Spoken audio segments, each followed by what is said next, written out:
Number two is diet. Again, it all comes down to the neurotransmitters in your brain, and neurotransmitters, just like everything else in your body, are based on what you eat.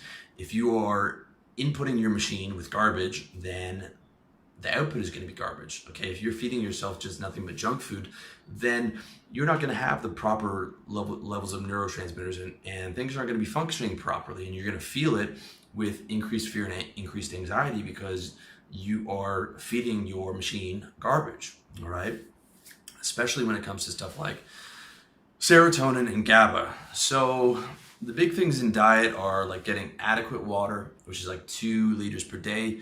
Your body is 75% water. Correct me if I'm wrong, but you are made up primarily of water. So it's important to make sure that all your cells are getting adequate water. The eating clean is important, which is hard for me. I would say I'm eating clean 70% of the time, at least during the day, and then at night I'll usually have a dessert, sometimes more than one.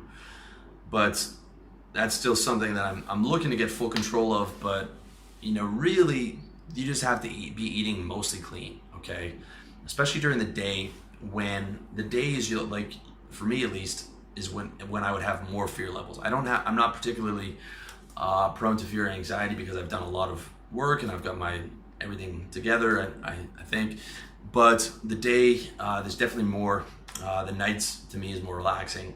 So the days when you want to eat clean, especially and keep those energy levels high and those fear levels low and those neurotransmitters high. Okay, so eat clean, as clean as you can. Have that consistent energy coming. I eat a lot of chicken breast and rice throughout the day to give me like a consistent energy level and to keep me feeling relatively calm. A big thing to look out for is blood sugar drops. Okay, if you haven't eaten carbs, or if you're like me, if I haven't eaten carbs in a while, okay, I intermittent fast till noon, but if I don't eat a carb let's say 2 o'clock, then my mood starts to go down and anxiety starts to go up. I don't get quite dizzy, but I get to the point where I'm a slight bit nauseous, and the anxiety gets a bit higher. Not that it's high to begin with, but it's a big thing is making sure that you have your blood sugar is consistent throughout the day. I'm not a huge fan of these really low carb diets unless you work well on it.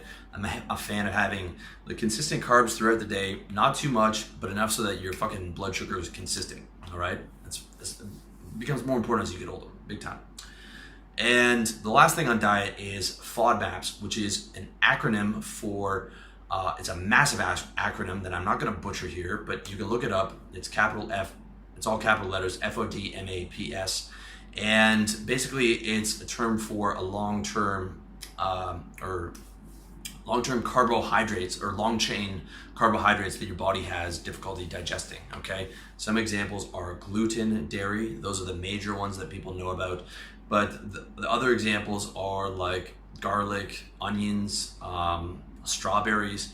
There's some like weird shit on there to the point where I was wondering why shawarmas didn't sit well with me, and then I looked into FODMAPs and was like, oh, garlic and onions and dairy, it's like a triple threat for me. Whereas I'm okay with gluten, but I'm decent with cheese, but like milk is a no-go. Garlic is a no-go. Onions is okay, but it's not great. But you have to learn what your FODMAPs are, okay? If you're constantly having like irritable bowels, then you probably have a number of different FODMAPs that are not sitting well with you. And that's something you definitely need to get in check, because if you have an irritable stomach, that means you're not digesting food properly, and it means you're not getting proper nutrients, and therefore your neurochemicals are not going to be proper, and they will be lower, and you will have more anxiety than if you got your diet in check. Okay, you don't have to eat super healthy, but you just like a big thing is just avoiding what you're allergic to and figuring out what you're allergic to. So like go to the Wikipedia FODMAPs page and start looking into those, because there's stuff like strawberries and things like that on there. Or, for some people, chocolate is no good. You really have to be careful. And whereas like I can eat a cheeseburger from McDonald's and I don't feel particularly great, but it's not as bad as eating a lot of garlic. So understand what you're allergic to and try and avoid eating those things so you get the proper nutrition. That's my point. And try and make sure that your diet is on point. If not on point, like at least 70% there, or at least 50% there. At least eat clean during the day. You know, healthy lunches, dirty dinners. At least, you know, do your dirt at night after you've done the work for the day. Okay. You know, at least try and move the ball forward a little bit if diet's like a big problem. If you'd love to eat like I do, I know, you know, eating healthy is boring as fuck, but if you are having a problem with anxiety, then you do have to get serious, and that's one of the serious areas to help you live a low fear lifestyle.